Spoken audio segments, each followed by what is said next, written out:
Everyone thinks they know when the Titan disaster happened, June 18th, 2023, but they're wrong. The disaster actually happened 11 months earlier on a dive that was considered successful. The truth about what really happened only becomes clear when you talk to the people who saw the red flags from the beginning. So we spoke to one of the world's leading deep sea experts who was actually invited to join OceanGate's team as their Titanic expert in 2018. Joel Perry, who was then president of OceanGate in early 2018, invited me to join OceanGate. I was going to be a Titanic expert. Parks Stephenson, a man who's been down to the Titanic wreck 5 times, took one look at Rush's design and said, absolutely not. He walked away 2 years before the disaster because, in his words, the design basically violated everything that I knew about the physics of these submersibles. And that's just the beginning of what US Coast Guard investigators discovered that changes everything about this story. Because here's what will really blow your mind. The sub's final text message saying drop 2 weights arrived at the surface after the sound of the implosion that killed them. The physics behind that impossible timeline reveals exactly why this submersible was doomed from the moment Stockton Rush made one catastrophically wrong engineering decision after the other. Carbon fiber is 3 times better on a strength to buoyancy basis than titanium. And underwater, that's what you care about. It's not strength to weight, it's strength to buoyancy. And yet no one had done that. And there are certifying or semi-certifying agencies, the SubSafe program in the Navy. These programs are over the top in their rules and regulations, but they had nothing with carbon fiber. So we had to go out and work on that. And one of the things I learned is, when you're outside the box, it's really hard to tell how far outside the box you really are. Today, we're going beyond the headlines to understand the material science, basic physics, and human hubris that collided 12,500 feet underwater. Because when you're operating at depths where ocean pressure can crush a vessel in milliseconds, there are fundamental engineering truths you just can't negotiate with.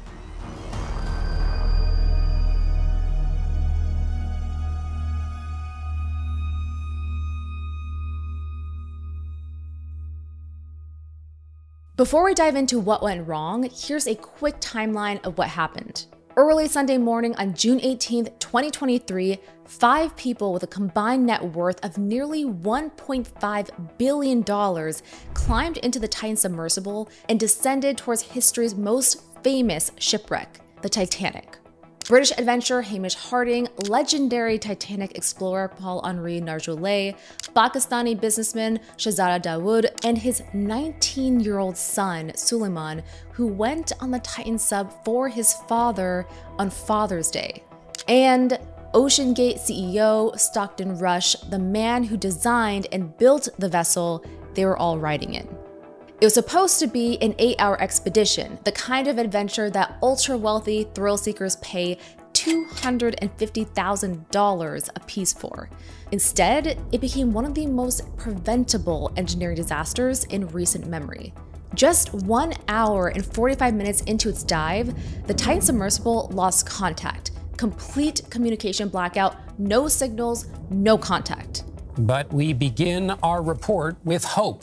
On Wednesday, that banging sounds detected in the North Atlantic might be coming from the 5-passenger Titan submersible. The Canadian P3 detected underwater noises in the search area this morning and some yesterday. The noises have been described as banging noises. Well, ships and planes are scouring the ocean around 640 kilometers off the coast of Newfoundland in Canada. The breathable air on the vessel is estimated to may have already run out. The Navy does have a system that is designed to retrieve it and pull it out of the ocean to the surface. It's like a long cable on a spool. Possible scenarios are that it lost power, it's become entangled inside Titanic wreckage, or is already floating on the surface waiting to be found.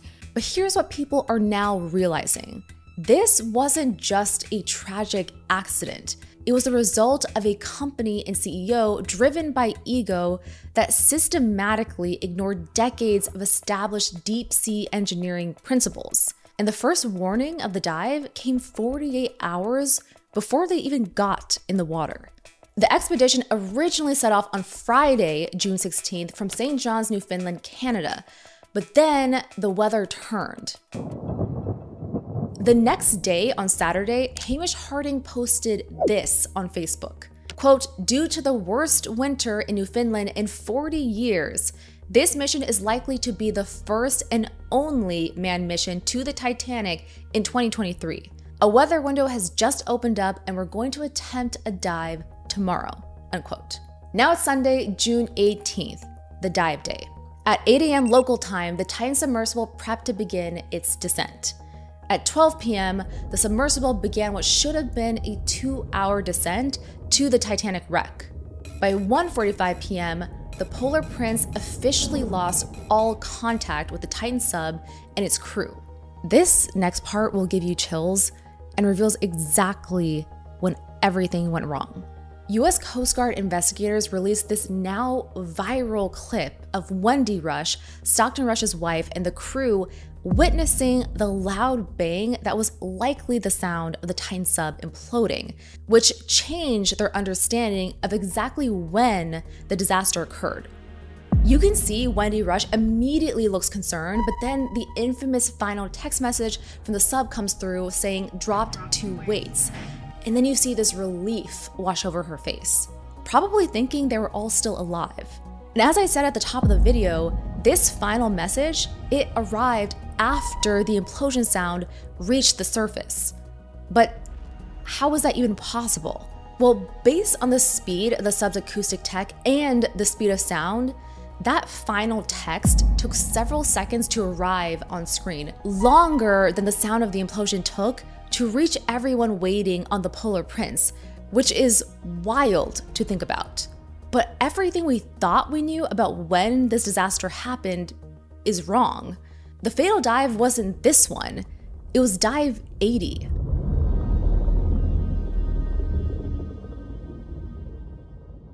Dive 80 was the turning point. On this dive, the Titan successfully made its way all the way to the Titanic. And as the sub was ascending, in fact, it was almost back at the surface, there was a loud crack. It was so loud that the safety operators back on the ship, waiting for the sub to surface, heard it. So you can only imagine how loud it was for the 5 people inside the sub. Eventually, the US Coast Guard reviewed the Titan sub data from that day and discovered that the loud crack was from a significant change in the carbon fiber composite material. And I'm not talking about a small change, I'm talking about a clear and massive change in the data. I mean, just look at that hump, indicating that the material was no longer structurally sound. The carbon fiber composite delaminated, or basically came apart. Carbon fiber is made of a bunch of layers glued together, and when it's under too much pressure, those layers start separating, a process called delamination. As the layers peel apart, they make these crackling sounds. Multiple people reported hearing these sounds on previous Titan dives, including Rush himself. The Titan sub was literally falling apart piece by piece. This means that every single person who got into that sub after dive 80 was risking their lives. Yet, OceanGate continued with more passenger dives after this discovery. In fact, the infamous dive that caused the Titan implosion was dive number 88. At that point, it's like playing a game of Jenga. With each dive, you pull out one more block of wood, and each time, the risk of total catastrophe multiplies. It's a game of chance, except instead of wooden blocks, you're gambling with real human lives. Which raises the obvious question, if this was so dangerous, why had the previous 87 dives been successful? Now you're probably thinking, surely they must have learned something from all those previous dives. Well, they did. They learned the sub was breaking apart and they kept going anyway. Because guess what? Submersibles aren't supposed to implode. In fact, it contradicts the entire purpose of their design, to navigate the deepest seas by withstanding the extreme pressures of those environments. So what happened? Dr. Ronald Wagner, an engineer at Siemens, ran computer simulations on the Titan's design before the disaster happened, and his results predicted exactly what would go wrong. Wagner ran 2 different tests on the carbon fiber composite material. A simple test or basic analysis which said the carbon fiber could handle the pressure just fine, and a reality test, a more advanced simulation which considers what actually happens underwater. It's like testing a suitcase. A simple test might just check if the case is strong enough to hold your clothes, your shoes, etc. But a reality test would see what happens when the suitcase is used for months, tossed and thrown about carelessly, repeatedly over time. And the reality test revealed major problems with the Titan sub. See, every submarine or submersible faces the same challenge. It needs to be light enough to float, but strong enough to not get crushed. Submersibles are designed to achieve something called neutral buoyancy, meaning they can hover underwater without sinking or rising. In emergencies, they can drop ballast weights and float back to the surface without needing a power source or engine. Most deep-sea subs solve the weight problem with sphere-shaped hulls built from titanium, syntactic foam or extra padding attached to the outside for more floating power, and limited passengers to make space for the heavy safety equipment, in other words, the payload. But Rush didn't like that traditional subs could only carry a few people. He wanted to build a new kind of sub that could carry more passengers. So that's why he decided to make the hull a cylindrical shape instead of a sphere, and skipped a lot of the safety equipment to save on weight. Joel Perry, who was then president of OceanGate in early 2018, invited me to join OceanGate. And as part of the team, I was going to be a Titanic expert. I gave his invitation serious consideration, but I eventually declined because I saw how this new deep submergence vehicle that they were building then was called Cyclops 2. I didn't like A, the fact that it was a cylinder, and B, that it was made from dissimilar materials. That basically violated everything that I knew about the physics of these submersibles, and I declined the offer and basically stayed away from OceanGate for the rest of the time. That was my opinion anyway. But it's the first decision, the shape, that revealed Rush either didn't understand basic physics or deliberately chose to ignore it. Watch this comparison between a sphere and a cylinder under pressure. The strongest shape for a sub is a sphere. Why? Because when water pressure hits a sphere, the forces are equally distributed in all directions. There is no single point of stress. Whereas in a cylinder, the forces concentrate at weak points. The stress will build up where the cylinder walls meet the end caps, which makes the middle weak. And this isn't just my opinion. Parks Stephenson put it perfectly. The best shape for a pressure hull on any submersible is a sphere. So pressure is relentless. The deeper you go, the more pressure is exerted on something. So if you're going to go into the deep ocean, you need to go into a container that is strong enough to resist that outside pressure. And it also cannot give the pressure any weak point to exploit, because it will. This is a reason why, and I know ships don't submerge. That's why portholes in ships are round. That's why doors have rounded corners. It's that stress, that pressure always looks for the least path of resistance, always looks to exploit a weakness. So a sphere gives no weak point to the pressure. It's like trying to crush a marble versus a soda can. It's nearly impossible to crush a marble. But a soda can, easily done. So would you rather be inside a marble or a soda can when somebody tries to crush it?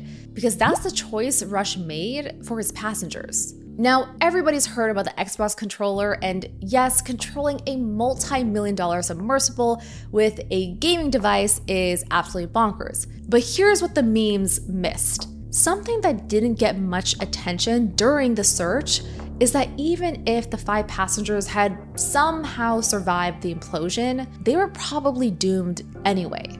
Stephenson points out that people focus on those 96 hours of oxygen, but if you lose power in a submersible, you freeze to death long before you run out of air. Even in a properly heated sub, Stephenson said his feet were frozen despite wearing insulated booties. So without power, game over. Because in a submersible, batteries are your lifeblood. They supply all the power. When you lose your batteries, you will lose your heater, for one thing. When that week that the OceanGate submersible was missing, people talked about 96 hours of oxygen. She's got 96 hours of oxygen. My question at that time was, if they've lost their power, they'll freeze to death long before they'll lose their oxygen. Here's the engineering decision that doomed everyone from day one. And any material science student would have spotted the problem immediately. Submersibles like the Titan, whose purpose is to go deep underwater, are made out of single materials like titanium or steel, not carbon fiber. As an engineer, Rush fully knew that the material you choose can literally make or break an operation. I was in a sphere both times. The same to me. And they were both made out of titanium, the strongest metal that you can have. And all the fittings were made of titanium, because you don't want to start using dissimilar metals. Everything needs to be made of the same metal. Again, you don't want to give the pressure any exploitation. Carbon fiber is best suited for machines like airplanes, the total opposite environment for a deep sea dive. Why? Because titanium and steel have great compressive strength, whereas carbon fiber has great tensile strength. But what the heck does that even mean? Let's use this water bottle as an example. I can pull and stretch on this water bottle all day long and it won't break. That is tensile strength. If I try to press inwards, it easily crushes. That is compressive strength. And this is where Engineering 101 became a matter of life and death. Airplanes and submarines face opposite physics problems, and using airplane materials in a submersible is like bringing a knife to a gunfight. Because in an airplane at 30,000 feet, the airplane cabin pressure is higher than outside, and per physics, pressure always wants to move from high to low. As a result, the air inside the cabin walls is constantly trying to escape, causing the cabin walls to be stretched outward. Carbon fiber is great at this. It resists those pulling forces like a total champ. But underwater, physics flips completely upside down. Now you've got the ocean with 5,500 pounds of force per square inch trying to crush the submersible inward. Think of it this way. The sub is a very tiny air bubble with all the forces of the Atlantic Ocean desperately trying to get inside. And carbon fiber is absolutely terrible at resisting that crushing force. And here's where Rush's cost cutting became truly dangerous. Rush boasted about getting his carbon fiber from Boeing at a discount because it was past its expiration date. And yes, carbon fiber expires and becomes brittle over time, which means that every dive since day one was adding stress to an already weakened material that was also wrong for the job to begin with. And on dive 88, it finally snapped. The carbon hull reached its maximum capacity and could no longer withstand the crushing underwater forces. And as soon as you have a break in the pressure, it's game over.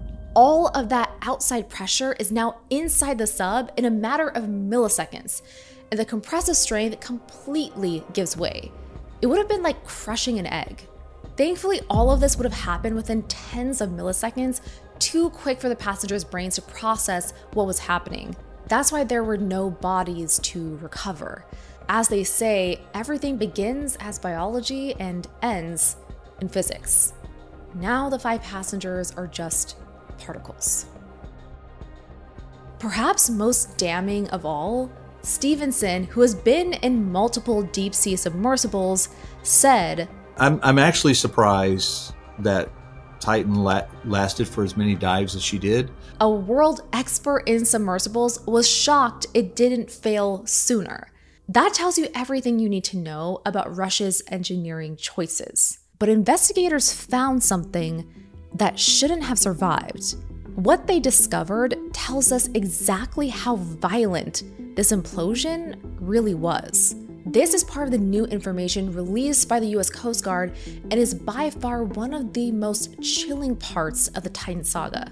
Here's the US Coast Guard sifting through the Titan debris, and from the aft dome, they discovered a portion of Rush's suit, just the blue arm sleeve. This was the only portion that survived the implosion. And inside the sleeve was an intact ink pen along with his business cards and Titanic stickers. But what really sealed the deal of this disaster was the US Coast Guard's final assessment. They concluded there were many opportunities for Rush to stop the operation, but always chose to continue despite knowing the risks and dangers. Then, one of the investigators said something I hadn't really considered. He said, considering all the information, what we really have here is not an accident, it's a potential crime. Rush knowingly continued for the pure need to be and do something no one had ever done before. And in many ways, he achieved his goal, but it cost the lives of 4 others to do it. Rush wanted to be known for breaking the rules, and now he is. Just not the way he intended. Look, everyone wants to paint Stockton Rush as either a villain or a flawed innovator. But now, with the US Coast Guard evidence, I think there's a more interesting question. At what point does disrupting an industry become criminal negligence? Because Rush didn't just ignore some bureaucratic red tape, he ignored physics. When all is said and done, it is truly some dark irony that these 5 people paid $250,000 each to visit the Titanic only to meet the same fate. But here's the thing that keeps me up at night about this story. We all watched this disaster unfold in real time and said, how could this happen? But right now, there are probably other disruptors in other industries making the exact same mistake Rush made, confusing innovation with ignoring the rules that keep people alive. Whether it's self-driving cars, space tourism, or the next big tech breakthrough, someone somewhere is probably looking at safety regulations and thinking, oh, those don't apply to me, I'm different. The Titan disaster wasn't really about submersibles. It was about what happens when ego meets physics. And spoiler alert, physics always wins. So here's my question for you. Was Rush this pioneer who died for his vision, or was this a potential crime? Drop your thoughts in the comments because the Coast Guard investigators are literally asking the same question. Their final report drops later this year. Will it lead to criminal charges? Will it change how we regulate experimental vehicles? Or will we just move on to the next disaster and ask the same questions all over again? I guess we'll find out. If you want to watch the full interview with Parks Stephenson, you can watch it live now on our weekly newsletter on Substack. The links to that are in the description below. If you want more deep dive science explainers like this, then hit subscribe, because unfortunately, this story isn't over. This wasn't the first time science gave us warnings too late. In our next video, we'll look at how something we've been told to hide and discard, period blood, could now save millions of lives in diseases like endometriosis and more. Stay tuned, and thanks for watching.